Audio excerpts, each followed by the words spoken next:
Mississippi's quiet landscapes that once shaped entire native nations, from Nani Waya, where the Choctaw say their people emerged from the earth, to the grand village of the Natchez, a center of power and ritual, to Jaketown and Owl Creek, where people gathered long before cities existed.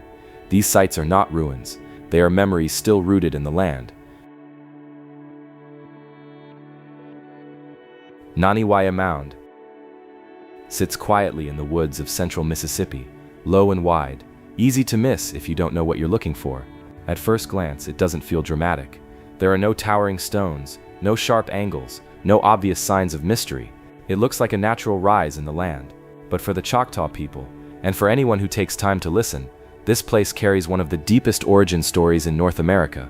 According to Choctaw tradition, Nani Waya is the place where their people first came into the world. Not symbolically, not metaphorically, but literally. The story says the Choctaw emerged from the earth itself, from a sacred opening near this mound. Some versions describe a long journey underground before they finally reached the surface here. Others say people climbed out directly from the mound. Either way, Nani Waya is not just a settlement site, it is a birthplace. That belief alone gives the mound a weight that archaeology can't fully measure. But archaeology does tell us that this place mattered for a very long time. The mound was built around 0 to 300 CE during the Middle Woodland period. It was shaped by human hands, layer by layer, using earth carried in baskets. This was not casual work. It required planning, leadership, and a shared purpose. The mound rises about 25 feet high and stretches roughly 140 feet long, with a broad flat top. Nearby, there was once a village area, now mostly erased by time. What makes Nanih Waiya unusual is that it wasn't used the same way as many other mounds in the southeast. It does not appear to be a burial mound. No large number of human remains were found here. Instead, it seems to have been a ceremonial center, a sacred place tied to identity rather than death. That fits closely with Choctaw oral history, which places spiritual importance on the mound rather than treating it as a tomb.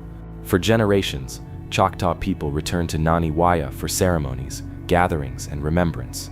Even after European contact, even after forced removal and extreme pressure to abandon traditional beliefs, the mound remained central in Choctaw memory. When the Choctaw were forced west during the Trail of Tears in the 1830s, many believed they were being separated from the very place that gave them life. That loss was not just physical, it was spiritual. For a long time, the site was not treated with that level of respect by outsiders. In the 1800s and early 1900s, Nani Waya was excavated, dug into, and studied without Choctaw permission. Like many native sites, it was viewed as a scientific object rather than a living sacred place.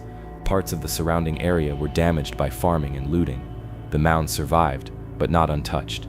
There is also a deeper mystery that surrounds Nani Waya, one that blends belief, story, and speculation. Some Choctaw stories describe Nani Waya as more than a mound. It is spoken of as a doorway, a place where the boundary between worlds is thin. Spirits are said to move here more easily. The earth itself is alive. People who approach without respect are sometimes said to feel uneasy, disoriented, or watched. These are not horror stories. They are warnings. This is a place that demands humility. Over time, non-native writers began to twist these stories into something else. They talked about hidden tunnels, lost civilizations, or unknown builders. Some even claimed the mound predated native people entirely. These ideas say more about the outsiders than about the mound. Archaeology and Choctaw history agree on one important point. This place belongs to the ancestors of the Choctaw. It always has. One of the most important moments in the modern story of Nani Waya happened in 2008. After years of effort by the Mississippi Band of Choctaw Indians, the state of Mississippi officially returned ownership of the mound to the Choctaw people. That moment mattered deeply. It was not just about land. It was an acknowledgement that this site is alive, sacred, and still connected to the people who came from it. Today, the mound is protected. It sits within a small fenced area, surrounded by forest. There are signs explaining its importance written with care and respect. The site is not developed. There are no gift shops, no paved paths leading to the top, no attempt to turn it into entertainment. That is intentional. Nani Waya is not meant to be consumed. Visiting the mound now is a quiet experience. You hear insects wend in the trees, birds moving through the branches. The mound itself feels heavy in a way that is hard to explain, not threatening, but serious. Standing near it, you get the sense that this place has outlasted many stories told about it, and it will outlast many more. There are positives to its current condition. The site is preserved. It is no longer being excavated or disturbed. The Choctaw have control over how it is cared for and how its story is told. That alone is a rare and meaningful outcome, especially compared to many other native sacred sites across the country. But there are negatives too. The site is not widely known, and for some people, that means it is forgotten. It does not receive the same level of protection, funding, or public awareness as larger historic landmarks. The surrounding land has already been altered, and what was once a broader sacred landscape has been reduced to a single protected mound. You can't fully separate the mound from what once surrounded it, and that loss is permanent. There is also a tension between access and respect. Some people want to climb the mound, photograph it closely, or treat it like a park feature. Others believe it should not be touched at all. That balance is still being worked out, and it likely always will be. From a neutral point of view, Nani Waya represents something rare. It is a place where archaeology and living tradition point in the same direction. It does not need mystery added to it. The story it already holds is powerful enough. A people believing they came from the earth itself may not fit modern science, but it tells us something important about how they understand belonging, land, and responsibility. Personally, standing with that idea, I don't feel the need to decide whether the origin story is literal or symbolic. What matters is that it has shaped generations of Choctaw identity and still does today. That alone makes Nani Waya important, regardless of what tools or timelines we use to study it. In the present day, Nani Waya remains quiet, protected, and deeply respected by the Choctaw community. Positively, it is finally in the hands of the people who value it most. Negatively, it exists under constant pressure from development, misunderstanding, and general public distance. It is not a place frozen in the past. It is a place still watching the present, still holding its meaning, still waiting for those who approach with care rather than curiosity alone.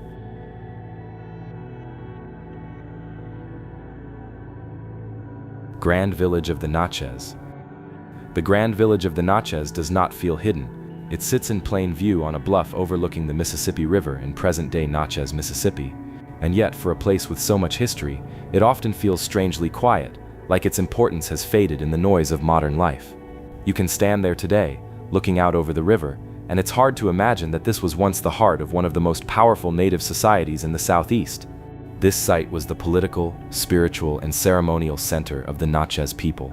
Long before Europeans arrived, the Natchez built a complex of earthen mounds here. These mounds were not random piles of dirt. They were carefully planned structures, raised over generations, tied directly to leadership, religion, and social order. At its height, the Grand Village included at least 3 major mounds, a large central plaza, and surrounding structures made of wood, cane, and earth. The Natchez society itself was highly organized. Unlike many neighboring groups, they followed a strict social hierarchy. At the top was the Great Sun, the highest ruler believed to be descended from the sun itself. Political power and religious belief were deeply connected. The ruling class lived atop the mounds, physically elevated above the rest of the population. This was not just symbolic. Height mattered. Being closer to the sky meant being closer to spiritual authority. French explorers who arrived in the early 1700s were stunned by what they saw. They described the Grand Village as orderly, ceremonial, and active. There were temples on the mounds, including one that held sacred objects and the remains of important leaders. Fires were kept burning constantly, watched over by priests. These fires were believed to maintain balance between the human world and the spiritual one. Letting them go out was unthinkable, but contact with Europeans brought disaster. Disease arrived first. Smallpox and other illnesses spread quickly, killing large parts of the population. Then came conflict. The French demanded labor, land, and loyalty. Tensions grew. By the late 1720s, the situation exploded into violence. The Natchez attacked French settlements, and the French response was brutal. Over the next few years, the Natchez people were nearly destroyed as a nation. Many were killed. Others were enslaved or forced to flee and merge with other tribes. By the 1730s, the Grand Village was abandoned. The fires went out, the temples fell. The mounds remained, but their meaning was slowly buried under silence. For a long time, the site was misunderstood. Early settlers treated the mounds as curiosities. Some were damaged, others were altered by landscaping and construction. The deep cultural meaning behind them was ignored. Like many native sites, the story of the people who built it was pushed aside in favor of colonial narratives. Today, the Grand Village of the Natchez is preserved as a historic site. 2 of the main mounds are still clearly visible, rising gently from the grass. The central plaza is open and wide. There is a museum nearby that explains Natchez culture, beliefs, and history. Compared to many other mound sites, this one is relatively accessible and well maintained. Walking through the site now feels calm, almost too calm. Children play nearby. Visitors walk dogs. The river moves slowly in the distance. On one hand, this openness is a positive thing. The site is not fenced off like a forgotten ruin. People can come, learn, and experience it without barriers. Education is happening here, and that matters. On the other hand, that same openness can feel uncomfortable. The ground beneath your feet once held temples, burials, and sacred fires. Now it is crossed casually, sometimes without awareness. That contrast is hard to ignore. It raises the same question many native sites face today. How do you balance public access with respect? There is also the issue of what is missing. The Grand Village was once part of a much larger living world. Homes, farms, forests, and smaller villages surrounded it. Today, only a portion of that landscape survives. Roads, houses, and modern development have reshaped the area. You can still feel the importance of the place, but it exists in fragments. From a mystery perspective, the Grand Village does not rely on strange legends or unexplained forces. Its power comes from what we know happened here. A complex society rose, organized around belief, leadership, and ritual. Then in a very short span of time, it collapsed under pressure from outside forces. That speed is unsettling. Entire systems of meaning vanished within a generation. Some people report a heavy feeling when standing near the mounds, especially around the Temple Mound area. Whether that is imagination, emotional response, or something deeper depends on who you ask. Personally, I think it's a natural reaction to knowing the history. This was not a peaceful ending. Loss leaves a mark, even if you don't believe in anything supernatural. There are positives to the site today. It is protected. It is studied. The Natchez story is told more honestly now than it was in the past. The museum does a solid job of explaining their social structure and beliefs in simple terms. For visitors who want to learn, the information is there. There are negatives too. The Natchez people themselves no longer exist as a unified nation in their homeland. Their descendants live scattered among other tribes. The site can never fully represent a living culture again, and like many historical places, it risks becoming background scenery rather than a place of reflection. From a neutral human point of view, the Grand Village of the Natchez feels like a reminder of how fragile even powerful societies can be. The Natchez were organized, confident, and deeply connected to their land. That did not protect them from disease, greed, and violence. Standing there now, it's hard not to think about how quickly everything changed for them. In the present situation, the Grand Village exists as a preserved park and museum site. Positively, it is accessible, educational, and protected from further destruction. Negatively, it sits surrounded by modern life that often forgets what once stood there. The mounds remain quiet and steady, holding a story that is no longer lived but still deserves to be heard.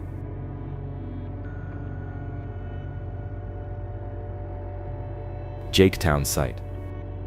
The Jaketown site does not look dramatic when you first arrive. It sits low and spread out in the flat land of the Mississippi Delta, surrounded by fields, trees, and wide open sky. There are no tall markers pointing you in, no sense of spectacle. If you didn't know its history, you might drive past it without a second thought. But that quiet surface hides one of the oldest and most important mound centers in North America. Jaketown is ancient, much older than most mound sites people are familiar with. It dates back to around 1500 BCE, during what archaeologists call the Poverty Point culture. That alone sets it apart.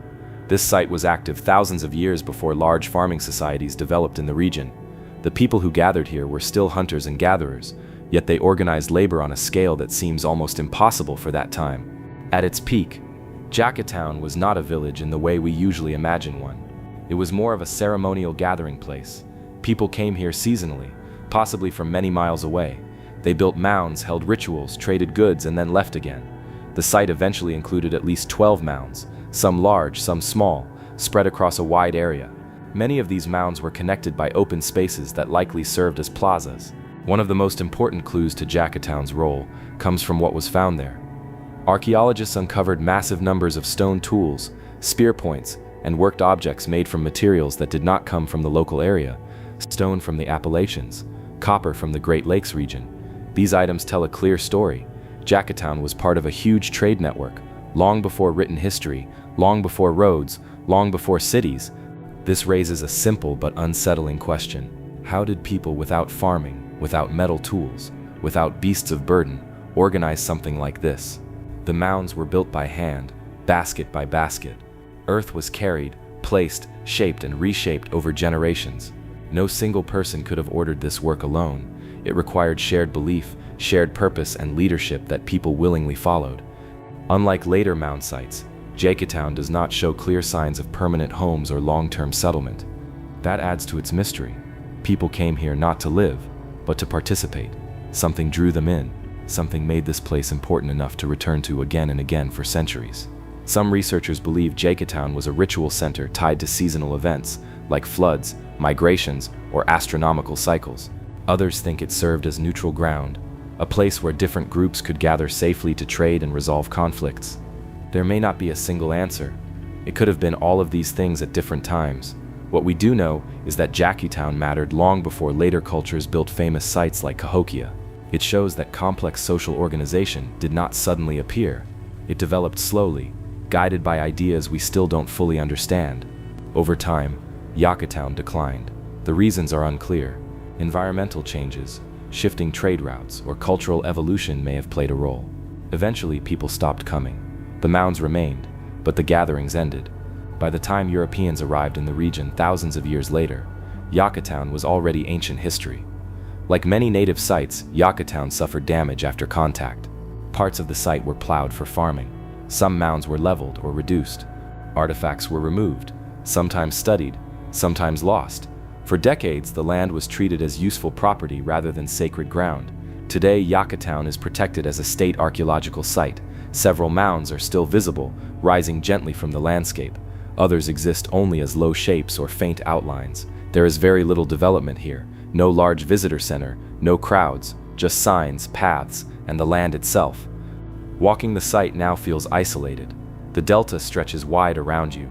The air is thick, especially in summer. Insects buzz constantly. There is a strong sense of distance, not just from cities but from modern time itself.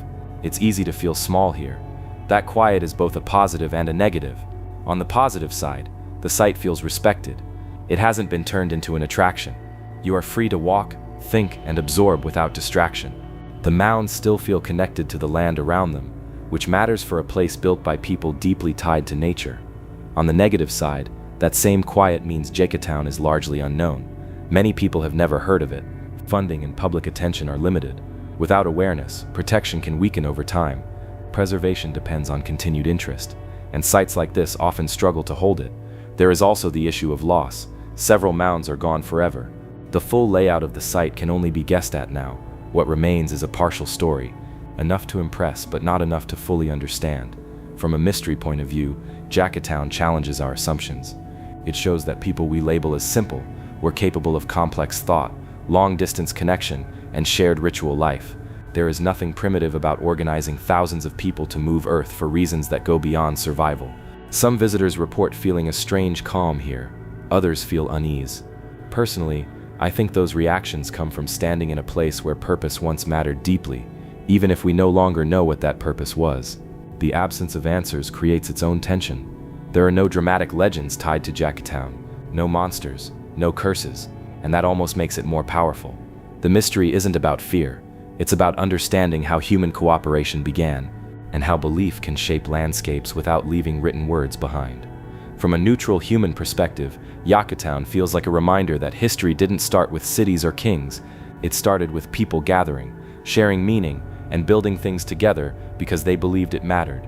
That belief alone was strong enough to move mountains of earth. In the present situation, the Jaketown site exists as a quiet, protected archaeological area. Positively, it remains mostly undisturbed, peaceful, and true to its natural setting. Negatively, it faces ongoing challenges from lack of visibility, past damage, and limited resources. The mounds still rise from the delta soil, worn but steady, holding the memory of people who came together here long before anyone thought history was being made.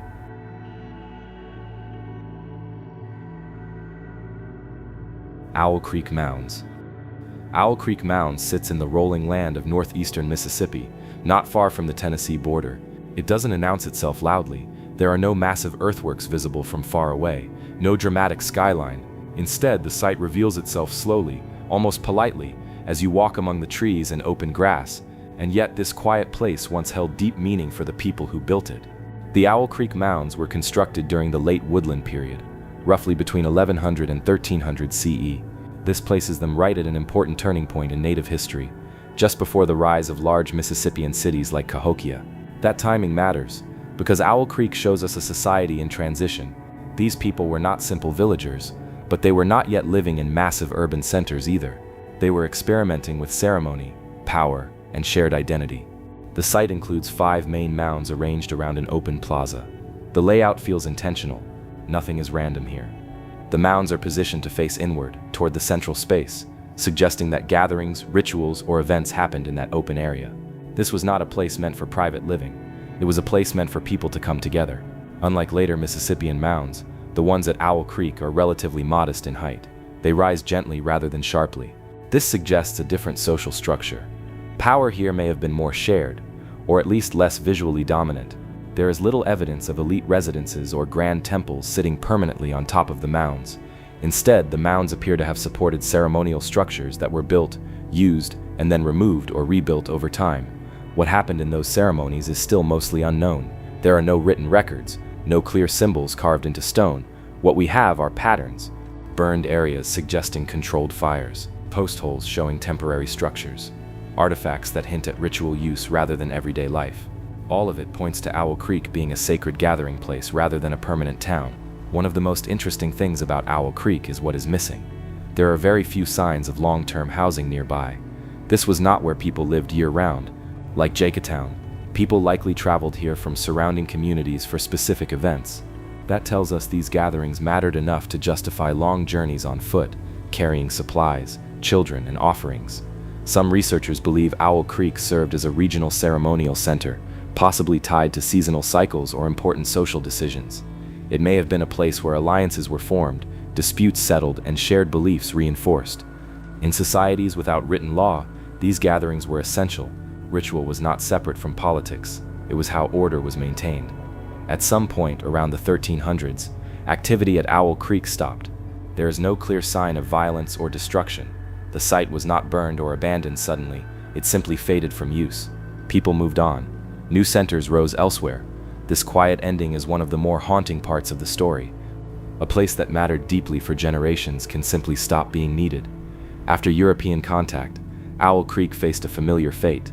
The land was farmed, mounds were damaged or partially leveled, artifacts were removed. For a long time, the site existed more in academic notes than in public awareness. It wasn't until the mid-20th century that serious efforts were made to preserve what remained. Today, Owl Creek Mounds is protected as a state archaeological park. Walking the grounds now feels peaceful, almost gentle.